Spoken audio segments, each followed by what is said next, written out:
Busy, huh? Oh, this is the actual, yeah.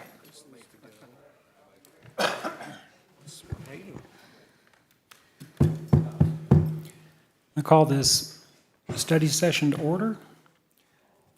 Would you please stand and follow on the Pledge of Allegiance, please? Pledge allegiance to the flag of the United States of America, to the republic for which it stands, one nation, under God, indivisible, with liberty and justice for all. Thank you. Madam Clerk, we get a roll call, please? Denham. Here. Benton. Here. Cooper. Here. Milton. Here. Rodriguez. Here. Howden. Here. LeBlanc. Here. Your Honor, you have a quorum. Pretty loud on the end there, LeBlanc. Oh, wow. Calm down. Not me this one. First item on the agenda, presentation by the city's contracted lobbyist, Brian Burksketter. Is that correct? Regarding lobbying on behalf of the city of Branson. Brian, you're on. Thank you so much, Mr. Mayor, members of the council. Brian Burnskatter, very honored to be here. My firm has been representing the city of Branson for the last 3 years, I think. And then prior to that, we did some work also with the city of Branson, been involved with the city for quite a while. So it's obviously an honor to be here. Appreciate you all very much and giving me the opportunity to kind of visit with you all a little bit. First off, I hate to start with an apology. The apology is I'm not going to impress anybody with my PowerPoint skills. It's going to be very basic. What I'm hoping to do is kind of tee up some conversations and some questions and just thoughts that you all might have to help facilitate this process. You think you're going to see throughout the presentation, communication with legislators, with the process is hugely important, and so I certainly want to stress that. Just kind of an overview, what we were hoping to go over. Again, these are just topics to tee up. If you all are like, you didn't cover anything I wanted to hear about, just stop me and ask me. I'd much rather you all ask me the question and you all get the answer than me trying to present something that you all aren't interested in. So just very briefly, just kind of go over how local governments interact with state government. I think that's one of those things that's kind of, at least from most cities, underappreciated, how state governments look at city governments, how city governments can best present their interests to state governments, right? So that's very important. What I do on behalf of the city of Branson, kind of recap of 2022 and look forward to 2023. As I mentioned, my PowerPoints are not going to impress anyone. I think I took a class in high school for about an hour. They said put a joke in there. This isn't really a joke, but it sort of gives you an idea of what we talk about in the Capitol. This is, as you see, you go through these slides, how the legislature intended it, all the way back in the bottom right corner was what they really needed, which was a tire swing. And I think you can kind of see the process. I think Representative Sides is here. He can certainly attest to, vision of something and how you actually get it through the process. You probably go through all of these. As a legislator, trying to get things done. So it's just important to recognize that, where you want to go and where you end up aren't always the same place, but you got to work the process. The thing that I think is one of the most interesting things about local governments is there is a natural friction between a local government and state government. The same way that there is a friction between state governments and federal government. It is who's going to control the interests, who's going to have the best solution, who's going to be able to offer the citizens the best outcome for whatever the circumstances are. And a lot of times I would say that cities certainly provide a very unique opportunity to resolve conflicts with citizens. I think that the one thing that's difficult with state governments and local governments is, as you all can imagine, City of Branson is very different than any other city. And a lot of cities can make a claim to be very different than any other cities. I mean, you all obviously, the population of a city versus the daily, attendance is a huge discrepancy. There's probably not another city in the state that has that sort of circumstance where you're hosting millions of people throughout the summer where, a bedtime population, I don't know what the last census was. It was probably 11,000, I think. Yeah, I think. So, yeah, I mean, it is, Branson is significantly unique in the way that they would interact with state government and the way that they are different from other cities. So I think that's important. The other thing that I think is really important to recognize is that anytime there is business interests, those business interests oftentimes are going to be at the detriment of local governments because they're coming to say, this is a problem for us. We're having a problem here, we're having a problem there, whatever the case would be. They want to get a solution on a larger scale, so they're going to come to the state government. And so that's a real important friction point that we deal with a lot, right? Anytime a business is having troubles, whatever the case would be, if they can find a receptive ally to try to deal with that and to go over the head of the city government, they're probably going to do that. So that's something that we interact with every day when you're lobbying on behalf of a city, is trying to balance out those situations. There is, in the state government, there is a lot of different caucuses. In the state government in Jefferson City, we have a local government caucus. That is a new development within the last couple of years, and I think it's been hugely helpful to try to keep the focus of legislators on how, at least within their own caucus, right? The more that the people within their own caucus can talk to them about these interactions with local government, I think that's a great thing. They've been hugely helpful. And then the other one I just point out there that I think is sort of an underappreciated opportunity for local governments to engage with the process is the fiscal notes.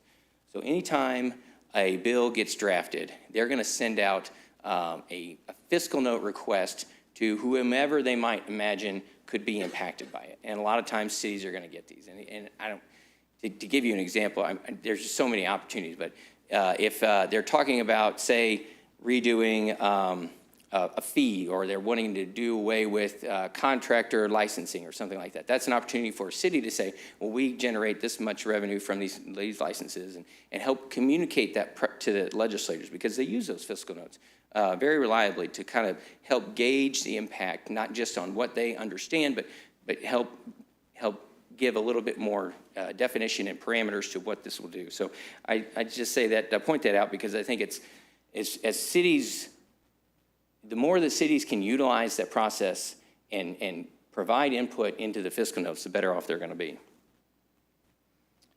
What I do on behalf of the city of Branson, so we kind of run the gamut. We're going to be responding to whatever needs you all have first and foremost. So if you're saying this is a problem, this is what we're going to do. We are going to jump to the cause.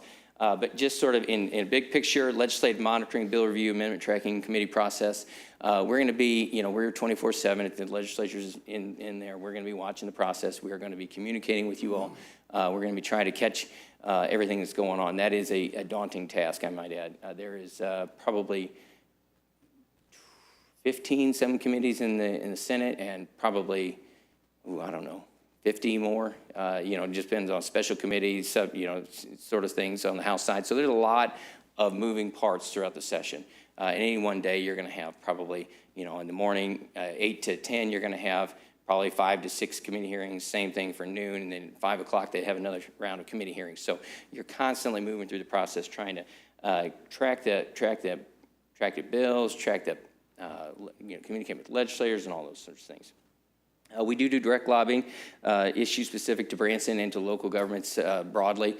As I mentioned, Branson is going to be obviously unique in a lot of circumstances and similar in some ways. You all are still a local government. You still have the same issues that any, city of your size would have, but then you also have the compounding that you have all the tourism, all the hotels, all the shows, all the different things that come with that. So that is certainly unique and different. Reports, we do weekly during session, and those usually come out on Thursday afternoons or Fridays. That's going to be kind of a rundown of what's going on in the legislature broadly, and then specifically if there's stuff that we want to highlight, I'll usually put that down at the bottom so you kind of look, say this one's specific to Branson, this is an issue that we need to deal with. And then we're also going to put all the bills that we're tracking in there so you can see all the things that we believe would be of impact to Branson, that you all can kind of look through those and see those. They're going to be hyperlinked. They're going to have a progress report so you can kind of see where they're in there. And things Excuse me, like that. Brian. On Please. that weekly reporting, do you communicate with Lisa on a weekly basis? Yes, yeah. Well, and again, it's during session. So we're outside of session right now, so there's not, there's really nothing to report. They're going to be going back into session in probably late September to do a special session on the tax cut. We'll probably send off some more emails there. We do, throughout the year, if there's something interesting, we'll obviously maybe communicate. Can you highlight what directly affects Branson and those? Absolutely, yes. May I? Go ahead. Go ahead. How often are the sessions, and for how long are the sessions Thank you, in? yeah. So a session starts January, usually within the first week. It's the first Wednesday after the second Tuesday or something. Can't remember the Constitution, but it's the first part of January, and it usually goes to middle May. And those are the regular sessions, and you'll have those every year. And then we have a veto session, which happens in September. That's any legislation that the governor vetoed. They'll have an opportunity to override that. This year, they are calling, as I mentioned, for a special session to do a tax cut and an extension of some tax credits. And so that'll happen. That hasn't been exactly determined yet, but that's right around the same veto session. I have a question. Please. So is this just email communication with our city clerk? Or did it come through our city administrator? I don't recall. The only Oh, sure, yeah. The only thing I do recall, and I really apologize for this, because I wanted to ask some questions about the session and when things should be reported to us, and I saw that there were weekly reports. The only thing I recall is past City Attorney Chris LeBeck discussed some legislative concerns for the area, and I've been here for over a year. And so I'm happy to meet you, but I've not met you. No, Yeah. Well, and let me, that's the reason I brought that up, because I've been here a year and a half, and I've never heard your name or met you, and have never seen any kind of report whatsoever. I'm just kind of surprised by that. No, so the typical process that it goes is I will communicate, I will send the report, when it was, I'll send it to Mayor Milton and Lisa, and then I was sending it to, whomever staff was directed to send it to me. And I have no issue sending it directly to you all. That was just the process that was in place at the time. Yeah, it made sense to me when you said that it's when you guys are in session. Because I remember every once in a while receiving them. It doesn't seem like it's weekly, but I have seen a few. We get a lot of emails. Oh, sure. Whatever. But I think what we're trying to say, just maybe we'd like to see you more. That was just the direction I was given, was send it to these people. I have no issue sending it to anyone. There's nothing. It's all good information, and the more that you all are aware of it, the better. So yes, no, that's. Well, I didn't mean it in any disrespect. I'm just saying, yeah. No, I appreciate that. No, it's. Happy that you're here and we're able to, learn more about what you're doing for Sure. us. Well, and listen, as I said at the beginning, and I will stress over and over, communication is the key. That is the lion's share of my job is taking your all's issues and communicating those to the legislatures and vice versa. So anytime that there's an opportunity to communicate better, I want to do that. So if you all want to be on the email list, that is not an issue for me. I welcome it, really, I do. And I welcome you all asking me questions. If you see the email and you don't make any sense, absolutely, please let me know. Hey, Brian, real quick, I have a question. Please. Yeah, so obviously this board's a little different than some past boards in that we're pretty big on communication because we communicate a lot out to the community. And as far as like your level of work and communication with the state representatives, like, are you doing that, like on a very consistent basis where you're communicating with them with things specific to Branson? Because, we always talk about, the amusement hotels, tourism, entertainment district. But, I know one particular project that was kind of brought up last year when it comes to like tax credits for movies. We have developers in town that were really pushing for doing some stuff here. And we had a golden opportunity to kind of change some of the economic dynamics through those processes. And I don't think that we really had a voice in that from a city perspective. And obviously, we're not looking for it to just benefit us. This obviously benefits the whole entire state. But it was really incumbent that, we have people that are willing to and put money in the ground to do this, not think about doing it, but really want to do it. And now as it sits, we may lose it to Oklahoma because they've already have that process in. But, we don't hear much about that. And the only reason we do is because we got great legislators like Mr. Brian Seitz here that keeps us filled in. And then also the relationship that we have with the developers and things like that. So, those are things that are really big for us when we talk about, what we're doing as a unique community.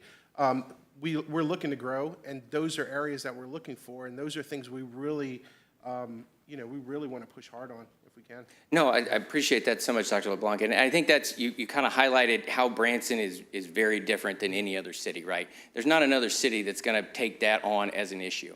And so, to hear that that's something that you all want to take on is great. I mean, that's opportunities to communicate further and further disperse the influence of Branson into the legislative process. So to get to your other thing, so oftentimes when you're talking about city issues, you're dealing with local government committees, right? And so you're communicating those issues to some legislators. Representative Seitz is tremendous, but I don't believe you're on local government.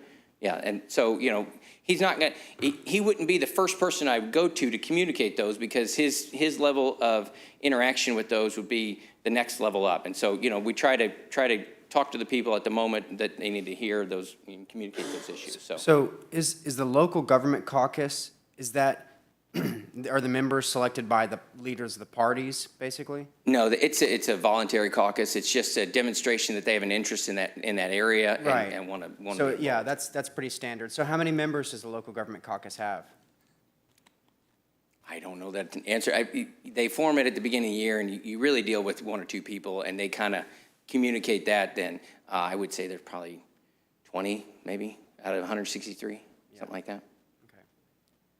But if he's our representative, I don't understand why he wouldn't be the first contact. I don't mean, so that, no, absolutely. He is involved and integral in that process. But, you're talking about, most of the time we're dealing with the chairmans, honestly. And so, we're dealing with a local government chair. We're trying to communicate that. And Representative Seitz is obviously involved. I'm not trying to skirt that. I'm just saying there's communications that happen to certain people that are outside of your direct representative. I think, just to maybe wrap this section up, there's a way of doing things in the past that this group and this board is kind of willing to change a little bit. I think that's awesome. Yeah. And so I think maybe that's, as we move forward, a little bit more open lines of communication. We work as a team, and, Brian, and we'd love to do that with you as well. Yeah, and, I'm happy to, cell phone, text, email, whatever is easy for you all, that's certainly available to me. So. Issues specific to Branson, we kind of talked to some of these, but, you all hit a lot of them. Ticket reseller is one of those issues that there's not another city that's ever going to deal with that. Taxes on amusement, that got to be a really big issue a couple of years ago, where we had some funky DOR rulings that were kind of messing that up in terms of how they were regarding what is amusement, what isn't, and really expanding that definition. We had the issues there. Hotel and tourism issues, obviously, and the entertainment district issue that came up last year. All those are going to be very specific niche issues to Branson versus other cities. Under that same topic, is that where the reseller tax issue would come in? The ticket reseller? Ticket resellers? Yeah, so that was been an issue that we had dealt with quite a bit, and it's just one of those. It's so in the weeds. I mean, we have a lot of people up here who are in the weeds and who understand the ins and outs of that. Yeah, I can. So it is. It's been a challenging issue. We've met with a great deal of resistance, not from legislators, but from industries that are concerned that any changes to that might impact their businesses. And that ticket reseller thing is so convoluted, because if you read the statutes, no one's going to say this has anything to do with ticket resellers.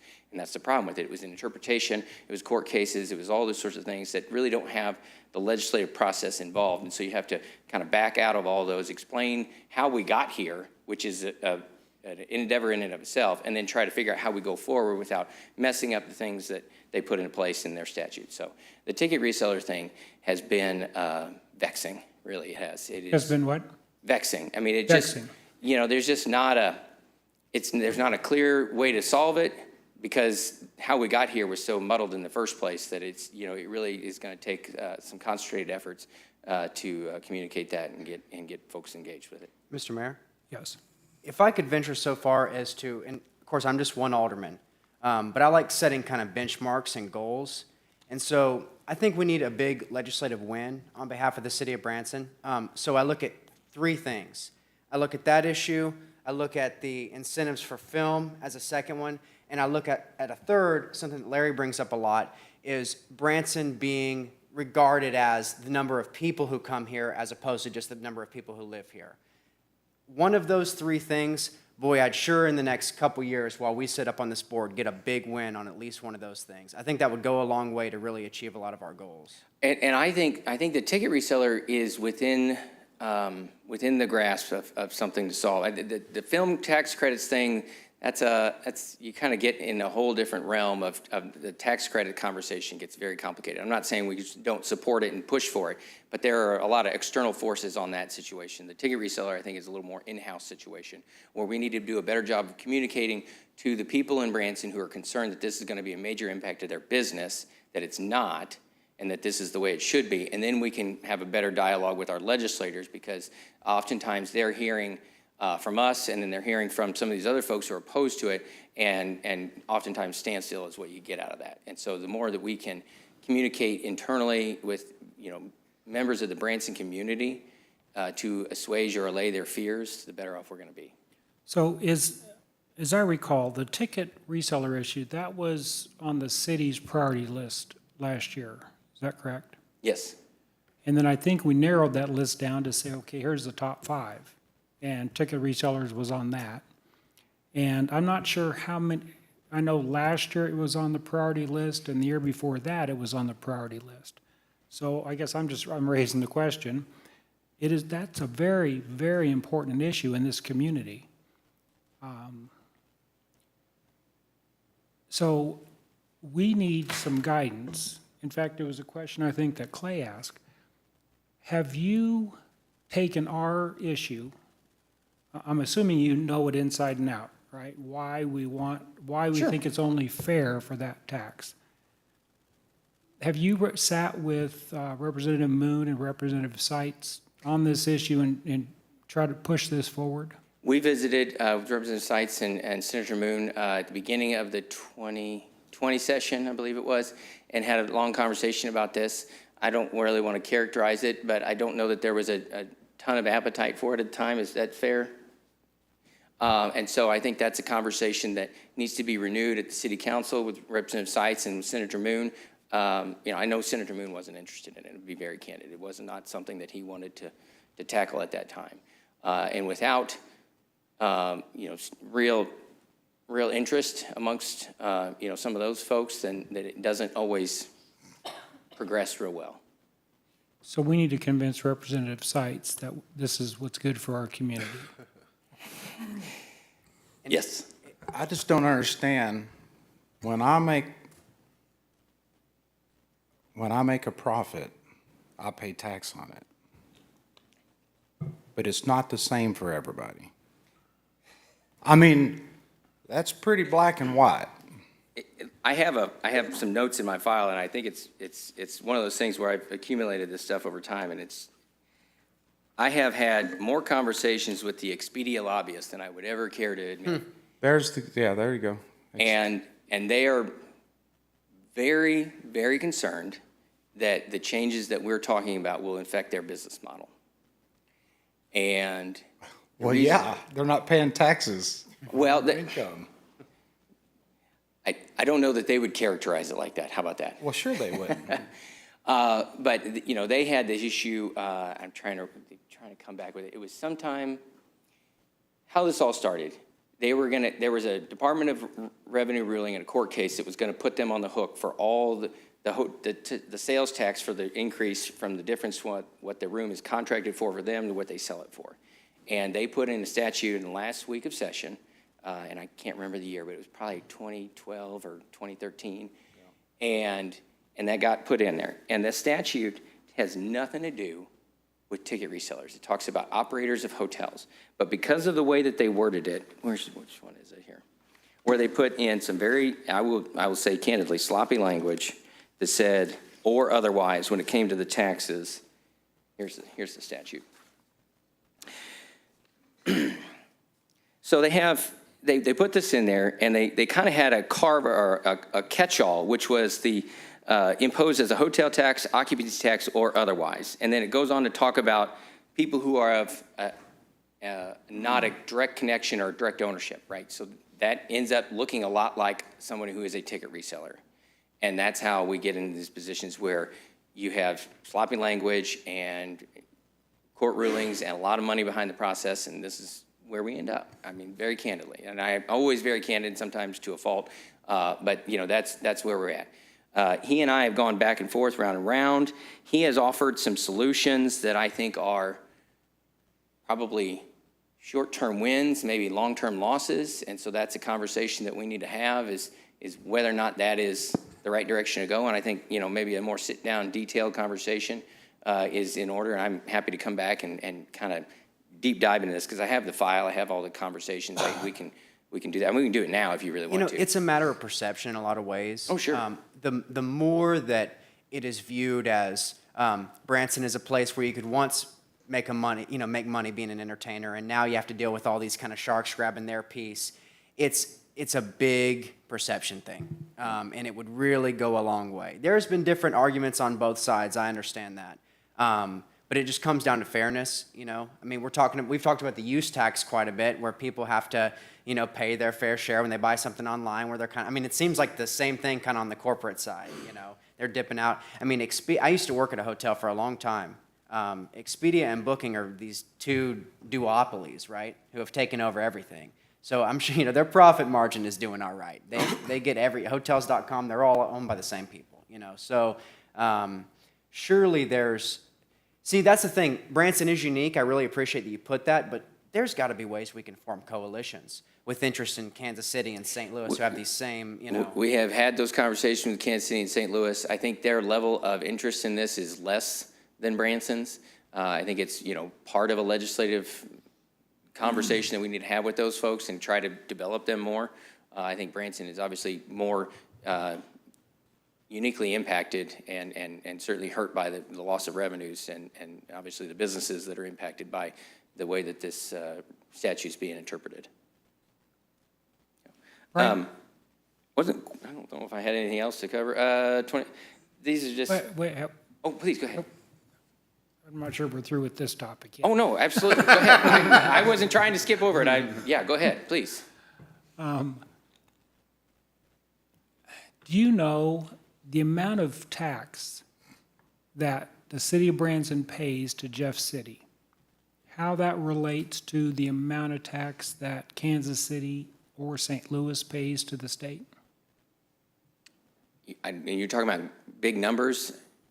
Yeah, sales tax numbers. I'm sorry, I don't know those numbers. I've been led to believe that Branson is the second largest municipality that pays tax to the state.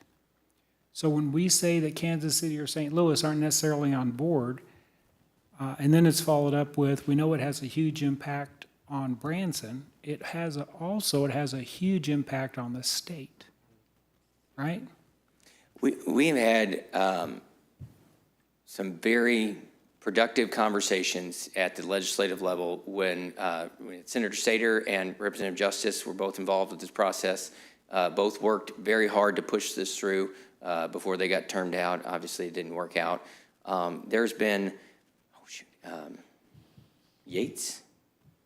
Yeah, Billy has worked on Billy this. Yates, thank you. He knows the governor, I'm yeah. struggling to come up with his name. He has come up, we've had conversations with the governor. I mean, this is one of those things where I feel like if we can get the local community on board, because I don't know that we always had that. We had conversations with legislators, and I think those folks that felt like this was going to impact their business also had those same conversations with legislators.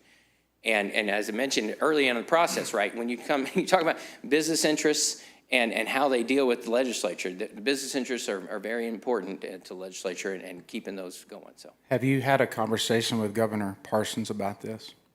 not, I mean, we did. I haven't had one recently. Okay, the last time, because, Sure. I mean, I don't want to put words in his mouth, but I believe he would have an appetite. Oh, no, I pursue this. don't think there's any,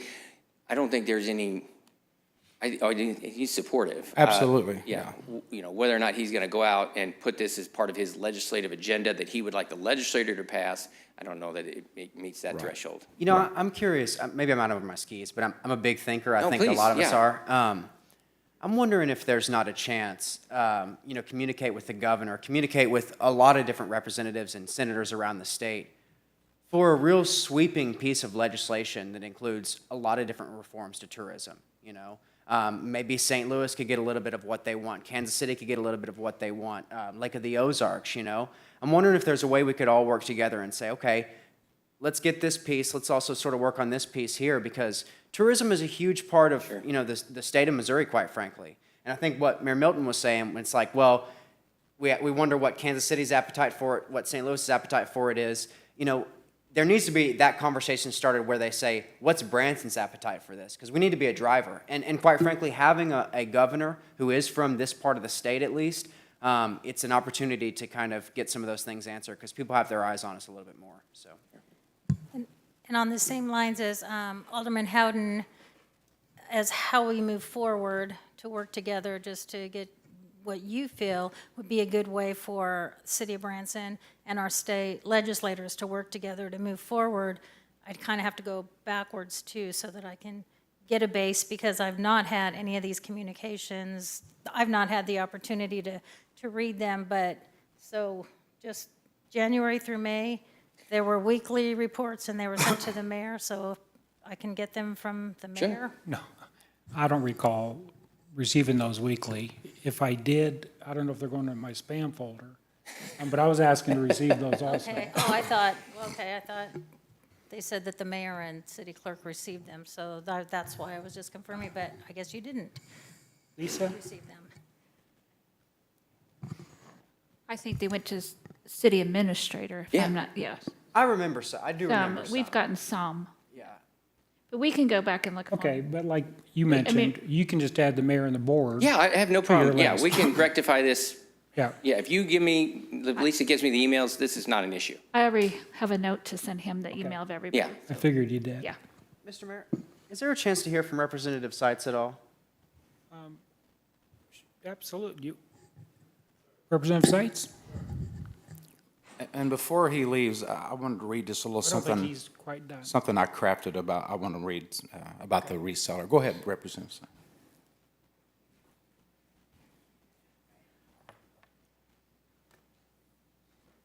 Do I have to say who I am for the record? Is this one of those deals?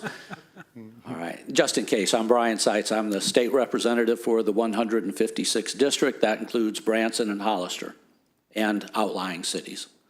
So I'll take any questions, but I do want to make some comments. I'm not in total agreement with some of the things that Brian said up here. One of them is he talked about a local government caucus. To my knowledge, and I've been there 2 years, there's no local government caucus. The current Speaker of the House hates caucuses. He allows for a black caucus, a Democrat caucus, a Republican caucus, and we have a very sneaky, secret conservative caucus that's no longer secret, and us conservatives get a little email and say we're meeting at a time and place. I am on the Small Business Committee. I've been on there for 2 years, so I'm very involved with the small business aspects of what's going on at the Capitol. I think Alderman LeBlanc mentioned the Missouri Film Tax Credit bill. I'm very intimately aware of that bill because I'm the one who wrote it. I spent 4 months on that bill, and I have never heard from our lobbyist about that legislation. In fact, I communicated with much of the board directly and the mayor to let you guys know what was going on with that bill. We needed some help. We needed some backup. I just happened to be on the tourism committee. Brad Hudson is the chair. Travis Smith is the vice chair, and I am a member that's extremely involved. I worked for months with the Speaker of the House and the floor leader to get that bill, which they didn't like because they don't like, as Republicans, tax credits. So I had to throw myself under the bus for the city and for the state to get that done. It did not come to the floor of the House this year for one specific reason. Any bill that had the word tax in it was not allowed to come to the floor because some members wanted to repeal the gas tax.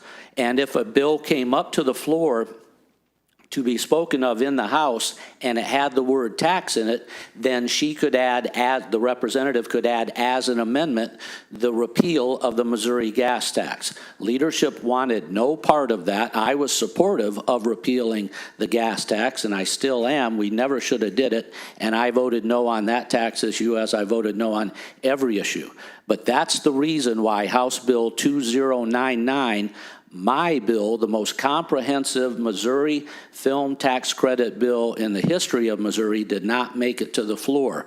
But I heard no lobbying, no representation from our lobbyists, and I think you did mention that we had met sometimes, one time in 2020 at the beginning of my term to discuss some of the issues that the city wanted at that time.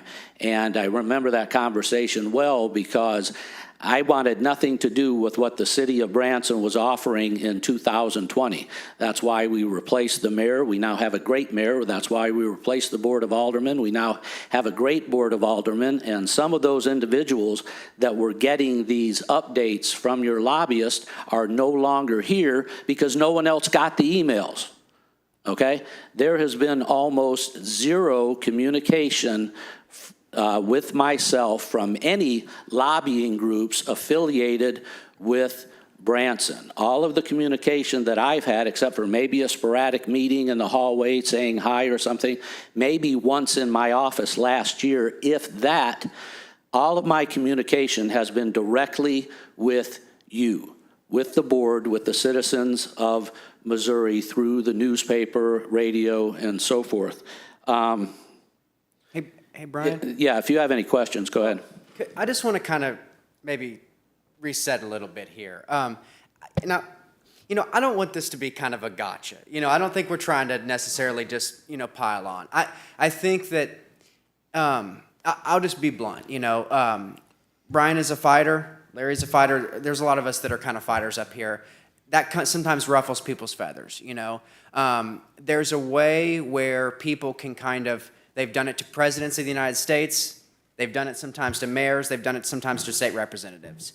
If this person's controversial or whatever the case may be, sometimes it's easy to kind of push them in a corner and say, oh, you know what I'm saying? And it's kind of, so what I would like going forward, hearing from Brian, is so we're grounding this. The communication hasn't been what some of us have wanted. Let's just do better as opposed to saying, we're frustrated about a lot of stuff. Let's do a little better as we move forward.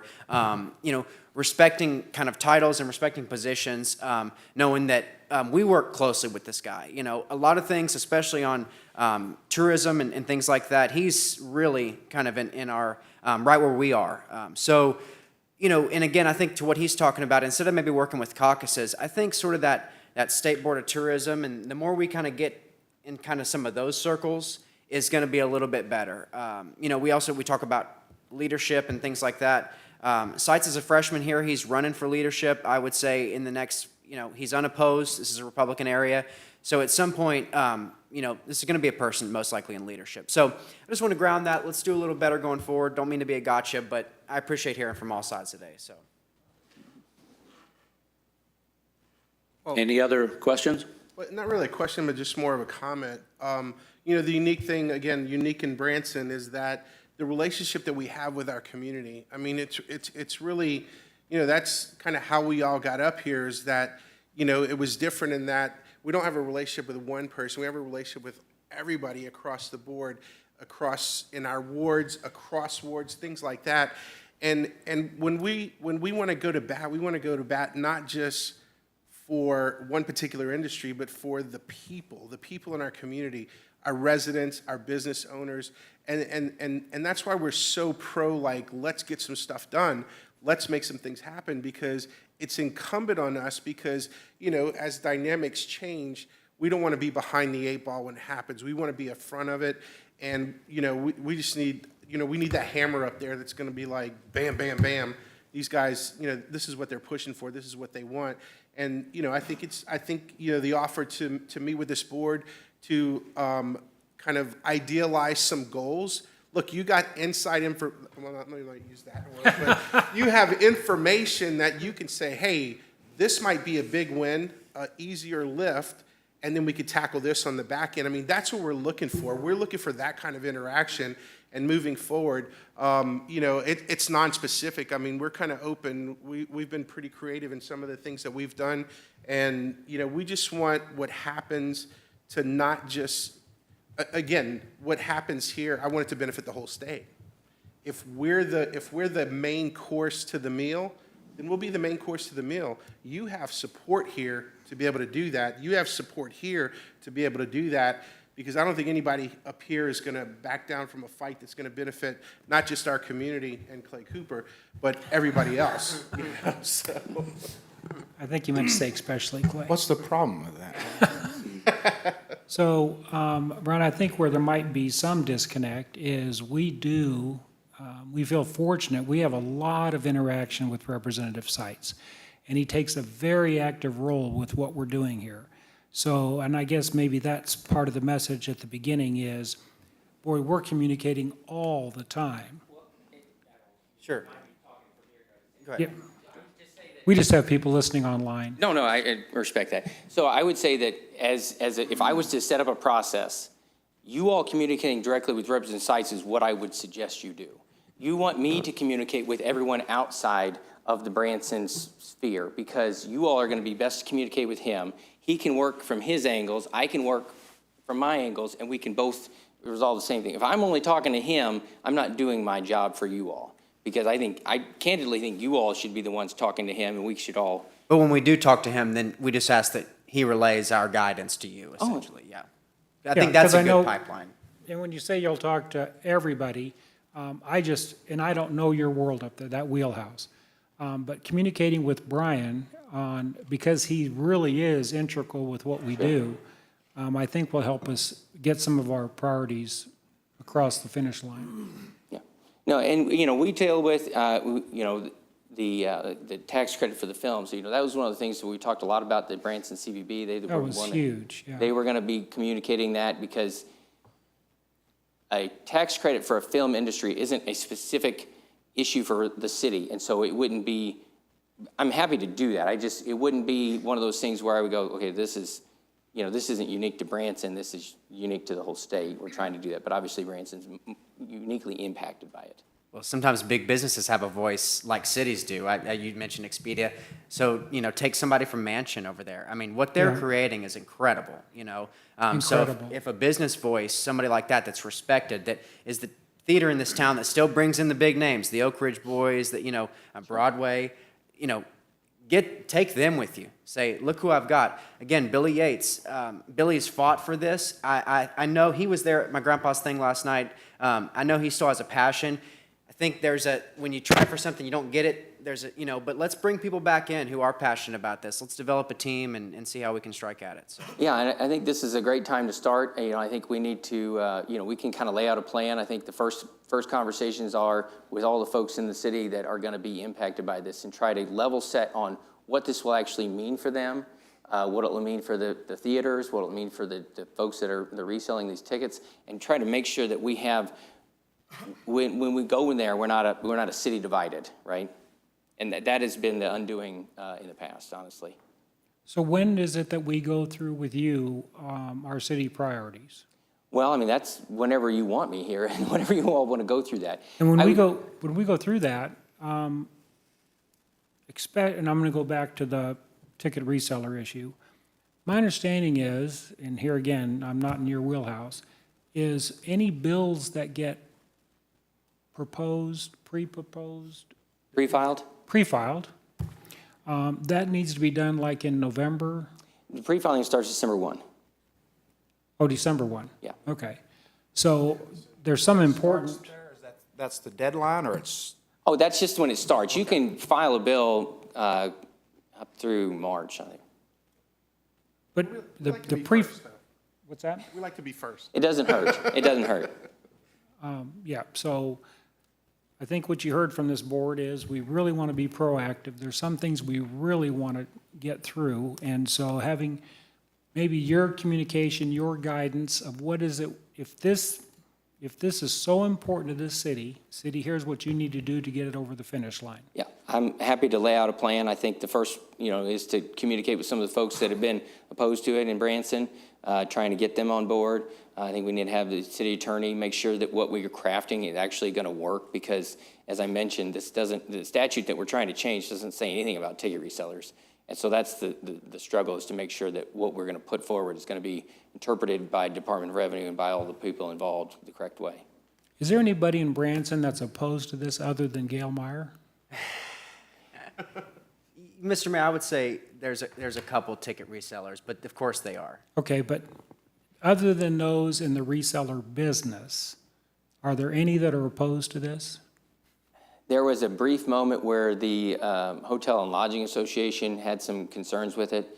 Was but Gail Meyer the president of the Hotel Motel Association during that time?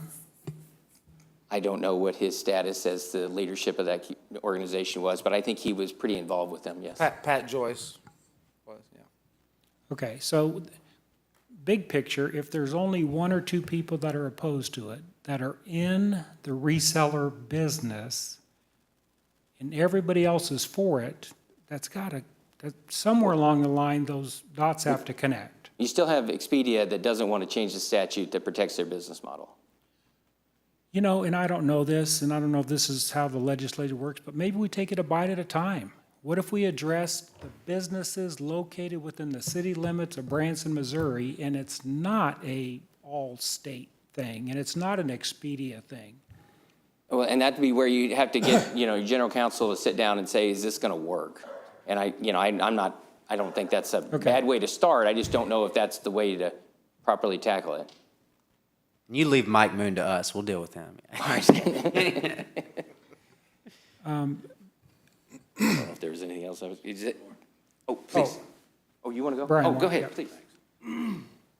I'll reiterate, as far as the filing of bills, yes, it's December 1st. I'm working on pre-filing bills now. If they're not pre-filed, the chances of making them through committee and to the floor are almost slim to none, unless it's a major catastrophe or something like that.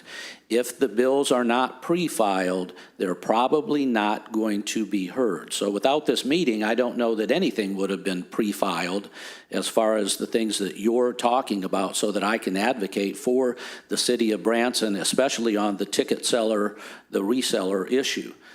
We can work with that, but we're going to have to jump on it now to get that pre-filed by December. I filed 18 bills last year. That's more than any other freshman representative, and probably more than any representative, advocating not only for our first responders, police, firemen, the movie tax credit bill, fighting against critical race theory. I've met with both of the superintendents of Branson and Hollister.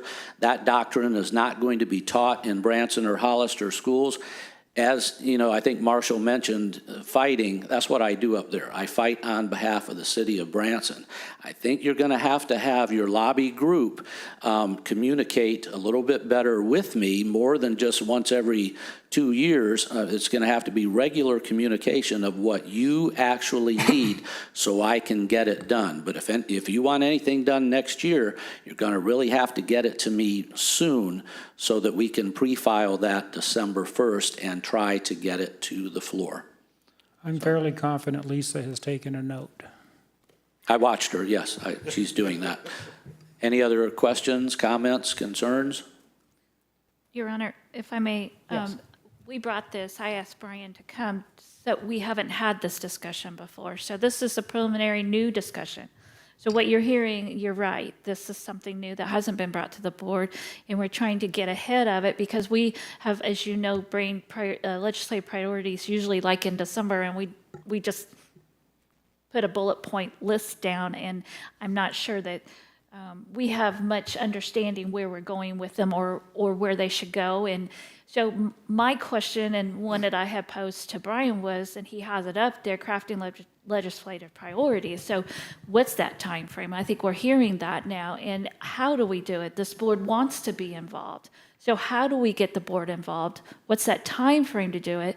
And how do we craft priorities that are what you want with teeth in it, I guess I want to say. I mean, I see seen some bullet points that I'm not sure Brian would know where to take them. I mean, honestly. So I think there needs to be some guidance to this board on just how to do that and make it a true priority of the board. Often, I can answer that in part. If you give me at least bare bones facts of what you need done on a specific issue, we have a drafting department within the legislature that I give it to them. They put in all of the legalese and the statutes and things. They find where that's compatible and so forth. And then I can come back with the preliminary bill and say, is this what you're looking for? Is this going to suit the city's needs? We can do it that way. Then I take it back to the drafting department and I have them redo it until we come down to the bill that we're all comfortable with and I'm comfortable with supporting up there on your behalf. Mr. Mayor, Yes. if the pre-filing is in the beginning of December, and then we hear the legislative priorities in December, that doesn't seem like a good, It's too late. No, Brian, excuse me, Representative Seitz, didn't you say the pre-filing is done before December 1st? They're working on the bills now, and then we can pre-file on December 1st. Oh, I And see, it is okay. correct. We can pre-file, or we can file bills all the way through March, but the chances of them being heard are slim to none. Yeah. You're saying they need to be done and turned in on the 1st. Yep. can we make that September and not December? I mean, like, But let's, I don't think, so what has happened in the past is it's not a bill draft. It's just a support of a certain legislation if it comes up. That's all that has been done in the past. So we, the board, created legislative priorities. So if something came on the floor or something was there, then Brian would know that it was an interest to the city. So I think we're going to a much deeper extent of doing that than what we have done in the past. And I think that's good conversation quickly, probably Right. sooner than what we have, but we have not been here before as such, so. So should we, Well, I was going to say that, and I think that's the importance of Brian and Brian communicating is that if Brian's willing to do this, then you're our connector to the outside world of pushing hard on those things. And I think that, that's the way we win. You can kind of hear the passion and the support that you'll have from this board and also with Brian, because these are very important things to this community. And that's why we all got in this. It wasn't for the pay, for sure. Yeah. It's definitely for bettering this community. and we've got somebody here who isn't just going to react to pre-filed bills. We've got a person who's a crafter of bills. And so that's what's changed this Huge time, advantage. yeah. Huge advantage. Right, and your senator in the next session will be Carla Esslinger. Mike Moon is in a different district, different senatorial district right now, so that's who we'll be dealing with. And I've spoke to her legislative assistant, Will, and we're going to be getting together to work even more closely than Mike and I did. very nice. Okay, All so right. so to move this forward, what's the, go ahead, Brian. You bet, you bet. The entertainment district, I just kind of wanted to bring that up because that obviously showed up in the last, was it like 7 days of session? And it was one of those things where it was kind of a wild time. The city of Branson had a resolution on file in support of an entertainment district. I don't remember what the year was, but it was, 18? yeah, it's been a while. And so they brought forward this option of creating an entertainment district down at the Landing. And it was really one of those things that came out of nowhere. Wasn't filed as a bill, wasn't filed as an amendment. It was just offered up as on a committee substitute, I believe, and got going. I think that's a conversation that needs another deep dive because I believe those folks are going to be interested in that as well. And make sure that the parameters are what the city wants. I think their interests were creating the district, and I think the city's interests are protecting the community. And those two things have to be balanced, right? And so, some education about how Kansas City's entertainment district works relative to what you all be proposing down here, I think would be some good conversations. Obviously talking to the folks at the Landing and making sure they, their vision can be realized with, maintaining the space and the Branson community that you want. So that's another one that is going to need, good communication, starting now. I just wanted to hit Yeah, that. Go, please, go I ahead. appreciate that, Brian. One last thing. that bill as far as creating an entertainment district, and that's where the communication between Brian and I has to be strengthened. I filed that as an amendment about 2 days before the session ended. I met with Senator Eric Burleson, and he said, look, I'm going to sponsor this in the Senate. Can you do it in the House? I had basically no time to review the legislation. I looked at it, I thought it would be good for Branson, and that was added as an amendment to another bill. It passed overwhelmingly in the House, but our stall, and our stall will continue to be for the next 2 years, is the Senate. Oftentimes, the lobbyist groups can get to a single senator, and he can shut down a bill through the filibuster. The House actually works and gets things done. The Senate is that supposedly deliberative body that one person can muck up the whole thing. So I did file that bill last year as an amendment, and it did pass in the House, and that communication needs to be had so that the lobbyists can know that what I'm doing, I can know what he's doing and what he's communicating to others about this region so that we can work together. And I think communication is the key. And I know that Brian communicated with me, and there was some language in that I was really opposed to Sure, sure, because I didn't think it was in the betterment of the community. right. I agree, and that's why long-term, we need to get this stuff done early so Yep. that we can vet it, and then we can present it in the way that would be appropriate for the city and the state. So would the next step be to have a study session solely on what are our legislative priorities, have that discussion, and then move forward to start drafting some of this and get in line? I think you're okay with that. I'm not sure that we can. Your We've timing? got some timing. I mean, if there is something very specific that you want to get on, I'm Sure. hearing ticket resellers, that we But there's might. going to be more, I'm not sure what was on our last 10 or our last list of 5. And I don't know if those have been accomplished or the same 5. I'm not. I think Sure. those, the only time I ever saw those, they were presented by the city attorney, and it was kind of a shock to me that those were the legislative priorities, because I'm the legislator and no one communicated those to me. I was sitting out here in the audience and I saw them, and I took a picture of them so I would know what Branson's thinking. So I think communication is the key, and I think with this setup of mayor and aldermen and so forth, we can get that done. I was on the dais and it was a surprise to me, so. Yeah, Mr. it was Mayor? a shock. You know, maybe a meeting without a quorum, me, Clay, you, Brian, and Brian, might be nice at some point, you know. How come Clay, Chuck doesn't get to go? well, they do, but we gotta have to be a quorum, you know.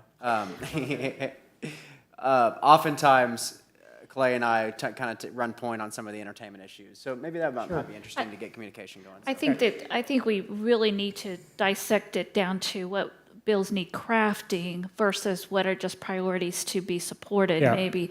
Because I'm not sure that how many we would have crafted that need to be filed and quickly reviewed and done. And so, when I talked to Brian also, was, you know, I've seen boards have a list this long, and I've seen boards that have had very specific. So I asked him too, I mean, how should we approach those for legislative priorities? And what should legislative priorities look like? I'm not sure that we've had proper education for the board to know what those are. So they're useful. They need to be useful. They need to be a tool that you can use. And sometimes I question that. That's why I wanted this conversation to start. So we weren't up in December and just came out with a list of bullet points that probably may not have been that important. So maybe we can dissect this down. Right, and I think we have to remember as well, it takes at least 82 legislators to pass a bill. So building bridges with other legislators is something that I do regularly, just through dinners after we leave or something, or breakfast meeting in the morning. And if Brian is meeting with those other legislators, I need to hear from them, and they say, well, Brian met with me and he said, this is a priority, what do you need? And then I'll look at the legislator and I'll say, well, do you need some help on such and such bill? And we kind of go back and forth and we do some horse trading. But again, we need to know some specifics, what you want me to work on for the city of Branson. Because as you guys know, I'm more than willing to do it, even if I'm chopping off my own head like I did with the movie tax credit bill. The Speaker of the House hated that bill. He looked at me and he said, I hate your bill. And I said, well, that's okay. It's good for Branson. It's good for the state. It will increase revenues and cost us nothing. But they don't like the word credit, so I changed it to investment. It's the Missouri Film Investment Act. How about that? So, Okay. Good. Thank you, Representative. thank you. Kite. Appreciate it. Are you concluded with your presentation, Brian? Are you clear with where we want to move forward? My time is yours, so if you all have more questions for me, I think we covered a lot of ground. As you know, there's a lot of ground to cover, and you don't have to twist my arm to get me to drive down to Branson, so I will be here. That's great. Lisa, for scheduling, I know the other item we had was Cindy, and Cindy's been sitting there patiently. Can I read Patient. something on this before? Oh, yeah, I'm sorry. Clay wanted to read something, yeah. Just for, I mean, my wife and I wrote this today, just for the record, so when the resellers hear that we discuss this, they'll know, what's that Clay Cooper talking about? Or, Branson has a lot of things to offer our tourists, from lakes, golf courses, shopping, shows, and attractions. But I still believe that the brand of being the live music show capital is the main reason people still come to Branson. We have so many shows to offer, and the tax dollars are substantial to the state and the city of Branson. We have many FIT companies, ticket resellers, that work hard to make the guest experience a priority, and with that comes return customers. During COVID, we found many companies that had a similar mindset in easing the minds of the guests, and we all worked together to make sure these customers would return when they felt safe. The communication was constant, and it reflected in the performance of both businesses. We also had FIT companies, ticket resellers, that tried to keep the money of our guests, telling them they had rescheduled their vacation when it was safe to travel. Our guests didn't know if it would be safe to travel, and if it left a bad taste in their mouths when they couldn't get their money back right away. There are many companies that have helped our theater thrive, and we appreciate the level of professionalism they administer to our guests. They don't mind offering phone numbers to us so we can call if there is a need. They understand the importance of ticket integrity and don't ask for our bottom dollar. They try to provide the best experience for our guests, and they will return to Branson again. I don't think any Branson theater wants to see our ticket resellers completely go away. We know they have a lot more money to invest in marketing for Branson and have a lot of contacts to reach potential customers all over the United States and internationally. But we do want them to treat these customers with honor and respect by providing them the box office price, a cap on service fees, and trustworthy communications. Number one, we have had customers call the first phone number they find on the internet, Google, whatever, and often that is not the theater phone number. However, when they ask, if the guest asks, is this the theater, the company has no problem working their way around that question or even lying by saying they are at that theater. Some people want to buy from the theater, and they should have the right to purchase from whom they desire. Number two, we've had many resellers call and ask for specific seating. When told we don't have it, the reply has been that it doesn't matter, they won't see them again anyway. Then they leave the customer thinking they are receiving the seating that they requested. Number three, some ticket resellers lie to the customers when they request specific shows. If they don't sell that show or they don't make enough money off of that show, they tell the customer that the show is sold out or canceled. When that customer finds out otherwise, and they do find out, they're very angry. Number four, there should be a cap on service fees per ticket. There is one reseller in town that is making $20 to $25 above the ticket price, and they call it a service fee, when it's clear in most all contracts, I know in our contract, they're told that you can't sell for more than what we sell it at our box office. So for instance, earlier this spring, we had a lady come up to the counter, brought in her voucher, picked up her tickets, and at the next window heard a lady say, "How much are Clay Cooper tickets?" $50. And the lady goes, "How much did you say the tickets were?" 50. She said, "We paid 75." She asked where, and they said the name of the company. They were very ticked off. You know, there were 4 of them, they paid $100 more than if they'd bought it at the box office. So that's why I think there should be some regulation on that. When the guests come to the window and ask how much would cost at the window, we provide the truth. Those customers are extremely angry and feel they've been misled, cheated, lied to, and deceived. Definitely not verbs we want Branson to be associated with. Number 5, many guests have turned some of these companies into the Better Business Bureau, and they have found more frustration when they feel nothing is being done to stop these people from continuing to deceive our tourists.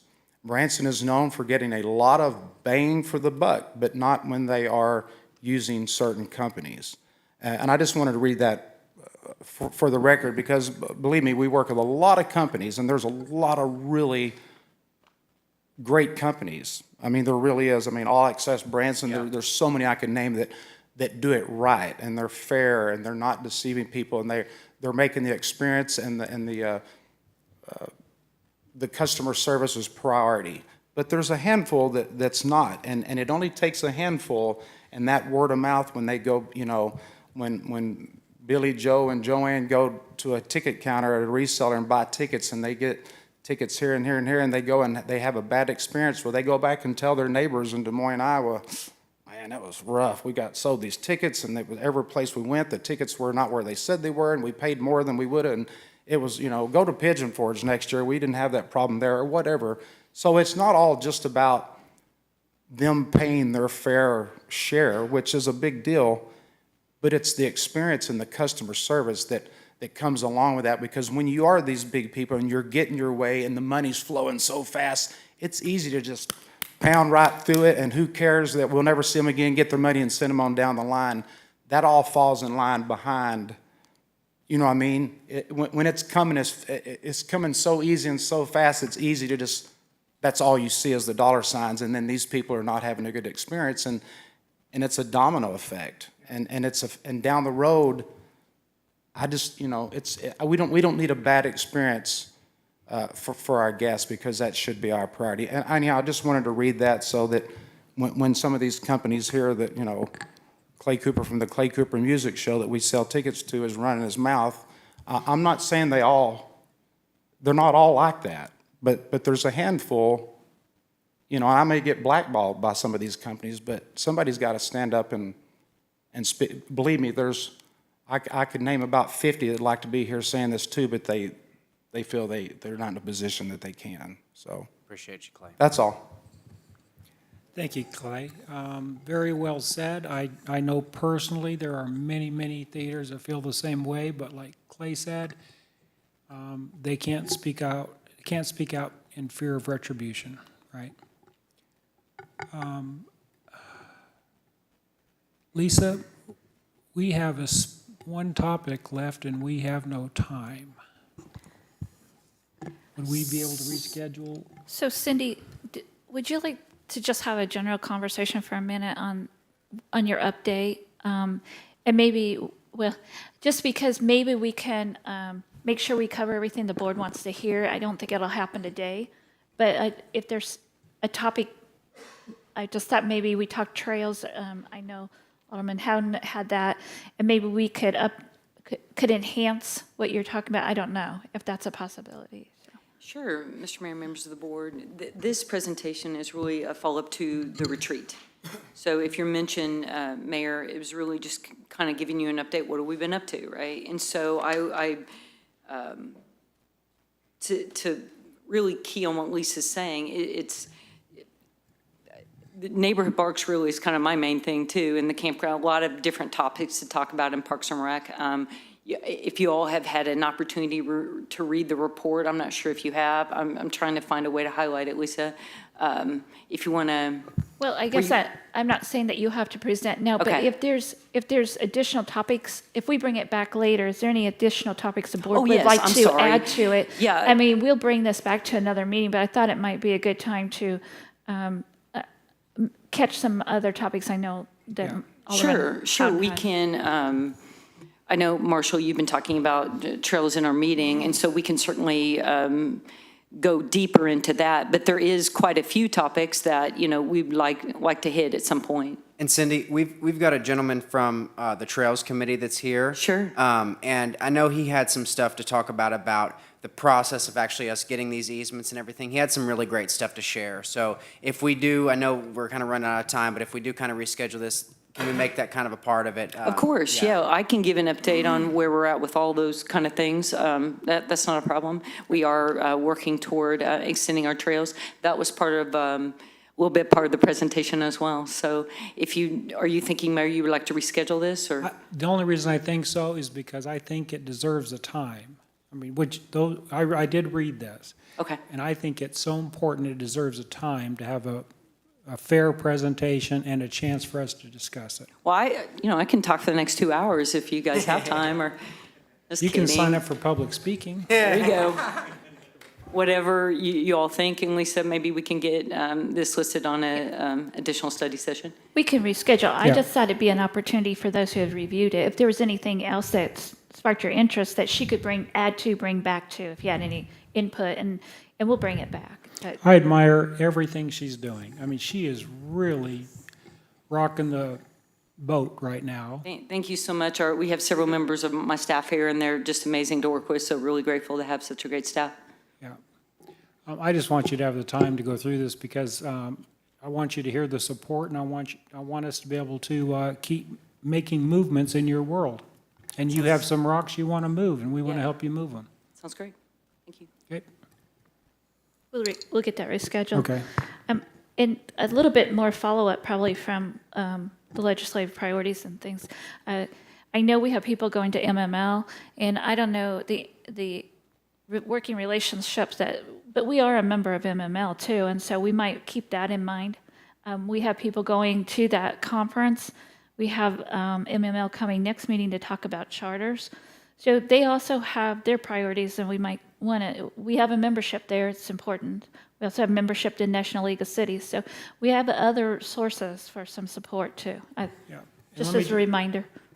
Let me just, if I could, announce that we do have a study session coming up. MML stands for Missouri Municipal League, and they're going to come down and explain to us the difference between, right now, we're a Class 4 city. We've raised the question, what are the pros and cons if we were a charter city? Everything I've heard so far, there's so many more positives than negatives. Nixa, within the last few years, went from a Class 4 city to a charter city. So that's something that's going to involve the community. We're going to get educated. If you can't attend that meeting, listen online or listen to the recording of it, because that'll actually be an issue. The more we learn about it, and if we want to move forward, it'll take a petition from the community, and it'll go on the vote, on the ballot for whenever the vote comes up after that. So that's going to be, I think that'll be an important move for our city going forward. And that's August 23rd at the next study session, so it'll be at that meeting. But also, again, MML will be here, so it might be time to talk a few legislative priorities with them, That'd be because you'll have that opportunity. I just thought it Yeah. was be another outlet. Very nice. Any aldermen have any reports before you go into a meeting? Okay, hearing none, I'm going to call this meeting, I need a motion to adjourn this study session. I'll make a motion. We have a motion and a second to adjourn the study session. Vote, all in favor? Aye. Pose same sign. See you back in 15 minutes. Thank you. Yeah.